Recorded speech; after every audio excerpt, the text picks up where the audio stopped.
The circus wasn't just a show. It was a lifeline for those the world cast aside. Labeled as circus freaks, many of these individuals weren't welcome anywhere else. But under the big top, they weren't just accepted, they became the main focus. From bearded ladies to contortionists born with rare conditions, the circus gave them more than a stage. It gave them identity, stability, and, in many cases, family. Today, we're diving into a past both bizarre and deeply human as we explore 15 circus freaks that actually existed and how their lives left an unforgettable mark on history. Number 15. Anna Swan. By age 4, Anna Swan already towered over most adults, measuring an astonishing 4.5 feet. Her growth didn't slow. At 10, she stood 6 feet 1 inch, and as an adult, reached a jaw-dropping 7 feet 5 inches. At 17, she joined P.T. Barnum's American Museum in New York City. In 1865, disaster struck. The museum caught fire. Anna, then weighing around 159 kilograms, was too large to escape through a window due to blocked stairwells. She was rescued just in time. Afterward, she resumed touring across the American West and later Europe, where she performed for Queen Victoria. Her life took a unique turn when she married fellow giant Martin Van Buren Bates, a man nearly as tall as she was. Together, they captivated audiences not only through size, but grace. Anna lived a life far from ordinary, but it wasn't just her height that made her unforgettable. It was her resilience, poise, and quiet power that truly stood out. Number 14. Conjoined Colo Brothers. If you had to share a body, you'd hope for decent company. For Lazarus and Joannes Baptista Colloredo, conjoined twins born in the 17th century, that decision wasn't theirs to make. Tied at the chest and sharing vital organs, their physical bond fascinated physicians and terrified commoners. Born in the early 1600s, they emerged at a time when medicine was superstition's shadow, and their existence blurred the line between miracle and myth. The Colloredo twins toured Europe, displayed as anatomical wonders and studied by curious doctors. Their condition, while rare even now, was nearly unthinkable back then. But more than specimens, they were brothers navigating a world unsure how to react to them. Audiences marveled, scholars speculated. Still, the Colo brothers endured, earning money, visibility, and a strange kind of celebrity. Their legacy isn't just biological, it's historical. They became a symbol of mystery in an age of limited science, embodying both awe and the timeless fear of the unknown. Number 13. Millie and Christine McCoy. Millie and Christine McCoy, famously known as the Two-Headed Nightingale, were conjoined twins born in 1851 in North Carolina. Born into slavery, they were sold repeatedly as children, used for profit before they ever saw a stage. But with time, they were trained to sing, dance, and play instruments in perfect harmony, stunning audiences with synchronized piano pieces and vocals. Touring internationally, they performed for presidents and European royalty before joining P.T. Barnum's legendary Circus. Their grace and talent dissolved barriers, earning them global admiration. In 1909, tragedy struck. A fire destroyed their 10-room Victorian home and irreplaceable keepsakes from their travels. Still, the McCoy twins stayed strong. After leaving the stage in the early 1900s, they lived quietly until Millie's death from tuberculosis in 1912. Christine, sedated in grief, passed away the next day. They were laid to rest together in a specially made double coffin, side by side, forever joined by body, music, and love. Number 12. Len and Ernie Defort. Ernie Defort was born with a parasitic twin fused to his sternum, which is basically a very rare condition that made him both a medical curiosity and a sideshow draw. The twin had no head but came with 2 arms, 2 legs, its own kidneys, and a second liver. He was billed as two boys with one head, with the extra body sometimes called Len or Lester. His brief career was mostly centered in Canada, where his appearance drew intense attention. In 1942, as the added weight began compromising his health, doctors urged surgical separation. At just 12 years old, Ernie endured the harrowing operation. Though he survived, he spiraled into depression. He'd developed a deep emotional bond with his twin. Over time, Ernie made peace with the loss and rebuilt his sense of self. He eventually led a stable, well-adjusted adult life, one no longer defined by his twin. But even as he moved on, the memory of Len never truly left him. Number 11. Felix Vera. You've heard "I'm rubber, you're glue," but Felix might have been the closest thing to a real-life rubber band. Born in Mount Ida around the early 20th century, Felix quickly realized he had an unusual gift. His skin could stretch like taffy, and he could bend fingers backward with ease. While the thought made others wince, Felix embraced it wholeheartedly. He chased the spotlight, starting with dime museums and eventually joining the biggest names in the circus world, including Ringling Brothers and Barnum. His lighthearted rivalry with fellow rubberman James Morris kept crowds entertained. Though never officially diagnosed, many believe Felix had Ehlers-Danlos syndrome, a condition known for hyper-stretchy skin and loose joints. Whether medical marvel or sideshow wonder, one thing remains clear.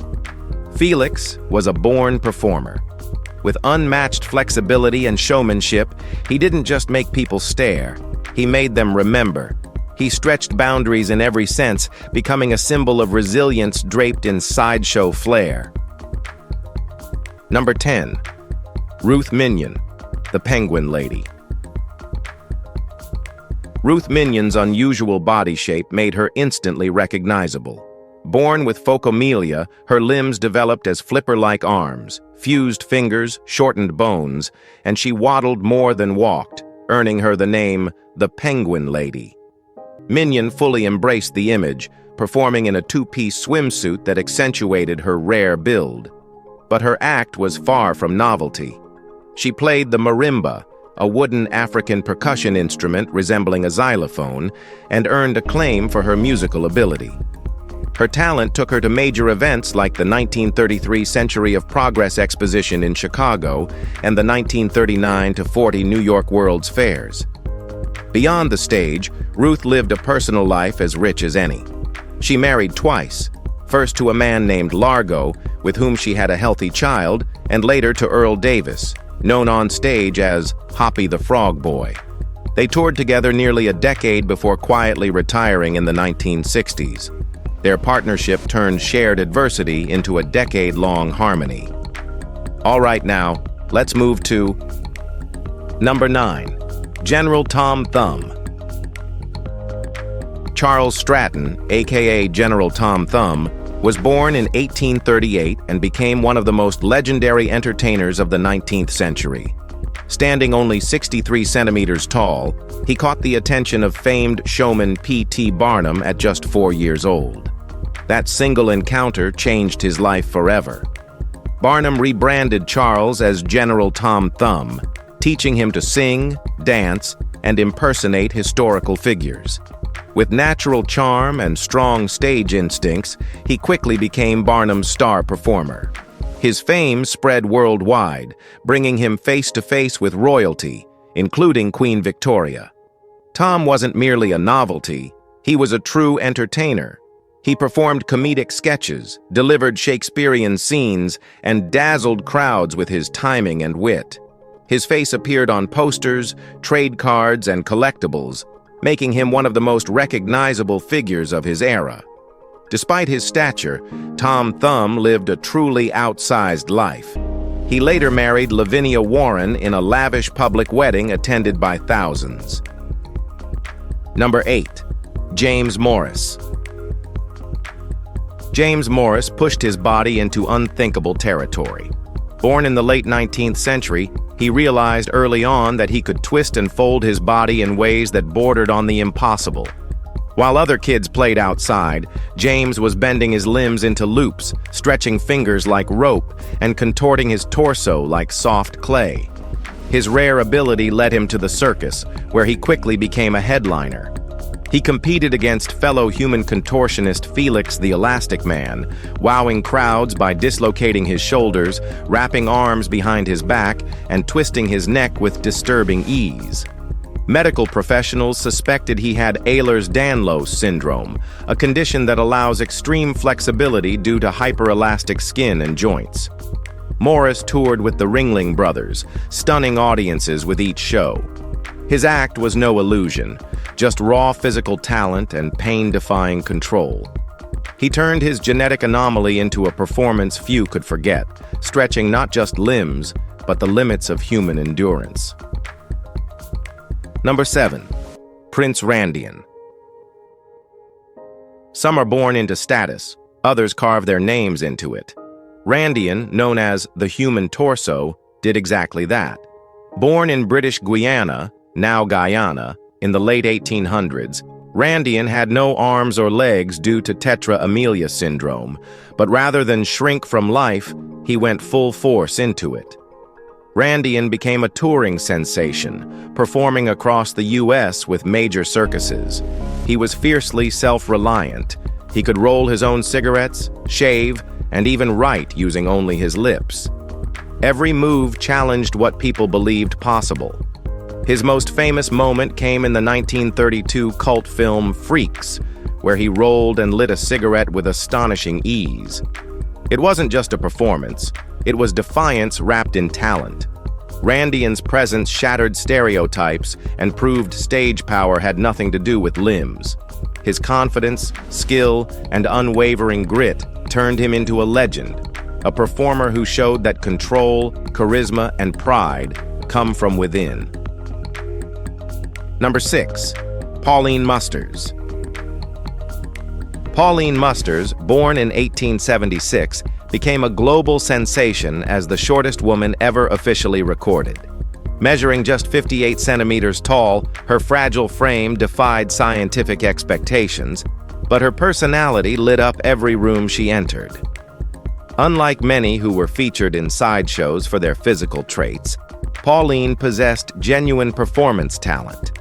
She wasn't simply an oddity, she was a skilled entertainer. Touring across Europe and the United States, she won over audiences with her agility, grace, and playful spark. Her shows combined acrobatics, dance routines, and crowd engagement, making her a favorite wherever she appeared. Audiences didn't just stare, they were charmed. Tragically, her life was cut short. In 1895, at only 19 years old, she died from pneumonia and meningitis. Yet Pauline's legacy endured. Her story was never just about stature. It was about resilience, joy, and the rare ability to move people through art. She remains proof that greatness doesn't come measured in inches. Number 5. Alto Tomi. Tomi, once billed as the world's tallest man, claimed to stand 8 feet 4.5 inches tall, though Guinness officially listed him at 7 feet 4. Born into a family of 7, he began surpassing his siblings early. By 12, he had already outgrown his 6'1" father. Doctors later confirmed his towering size was caused by an overactive pituitary gland, verified through X-rays. His height opened the door to circus life, where he performed as a giant. In 1936, during the Great Lakes Exposition in Chicago, he met Jeannie Tomaini, the living half-girl, who was born without legs. Despite their differences, they fell in love and were billed as the world's strangest married couple. After retiring from performing, the two moved to Gibsonton, Florida, a safe haven for retired sideshow performers. There they founded Giant's Camp, a trailer park and restaurant where they lived out their days quietly. Their story evolved into one of enduring love and quiet strength. Number 4. Myrtle Corbin. Myrtle Corbin was born in 1868 with an extraordinarily rare condition that cemented her place in sideshow history. She had 2 sets of legs, caused by a parasitic twin that hadn't fully formed, resulting in a smaller secondary pair fused beside her normal limbs. Despite her unusual anatomy, Myrtle was in remarkably good health. She could move her extra legs but had little actual control over them. As she matured, physicians were fascinated by her unique physiology. At only 13, she entered the sideshow circuit and was soon billed as the 4-legged girl from Texas. Spectators poured in, captivated by the spectacle, and Myrtle quickly became a top-tier act. Unlike many performers, she earned enough to enjoy financial comfort. Her career helped support her family, and she later married and had children, proving her condition never prevented her from living fully. Her story remains one of rare biology met with even rarer resilience, turning what others saw as a flaw into her life's foundation. Number 3. Kraoo Farini. Well, first of all, Kraoo wasn't just a performer. She challenged ignorance with every step. Born in Laos in 1876, Kraoo had hypertrichosis, a condition that covered her in thick hair. Because of this, promoters labeled her the Ape Woman, pushing the idea she was a so-called missing link. But the truth, Kraoo was poised, articulate, and deeply intelligent. Despite being exhibited for her appearance, she mastered multiple languages and carried herself with elegance. Often dressed in tailored Victorian gowns, she performed with grace that defied every cruel label placed upon her. Over a long career, she shattered prejudices while touring the world, eventually settling in Brooklyn, where she passed away in 1926. Her life proved that outward difference meant nothing compared to inner refinement. Kraoo didn't just accept herself, she commanded respect. Her story reminds us that being misunderstood doesn't mean being lesser. In her silence and dignity, she delivered a louder message than any words ever could. Number 2. Cuckoo, the Bird Girl. Cuckoo. The Bird Girl stands as one of the most haunting figures in circus history, where awe, sadness, and spectacle blended beneath carnival lights. Her life was a complex mix of poise and survival. Born with striking features, a sharp, beak-like nose, delicate arms shaped like wings, and eyes filled with quiet resilience, she left a permanent mark wherever she performed. From small traveling shows to massive curiosity expos, Cuckoo never faded into the backdrop. She wasn't simply a display, she was a living symbol of life beyond society's narrow definitions. Her image stirred emotion, confronting audiences with their own ideas of beauty and difference. Even in black and white photographs, her face still carries an eerie intensity. Her journey revealed the humanity behind the anomaly, a desire for dignity, acceptance, and connection. Cuckoo's life wasn't just performance. It was persistence in a world eager to turn her into a prop. Her legacy remains a raw, unforgettable story of survival under the spotlight. Number 1.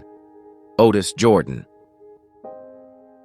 Otis Jordan, the Frog Boy, existed in a category all his own, neither a torso act nor entirely limbless.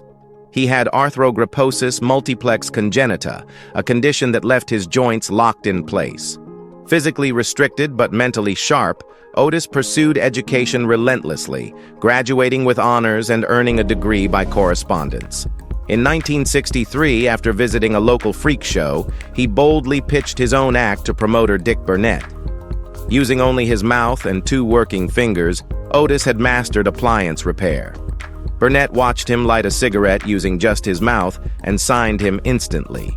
At first, Otis performed silently, letting his skills speak for themselves. Eventually, he added short speeches, growing into a confident showman.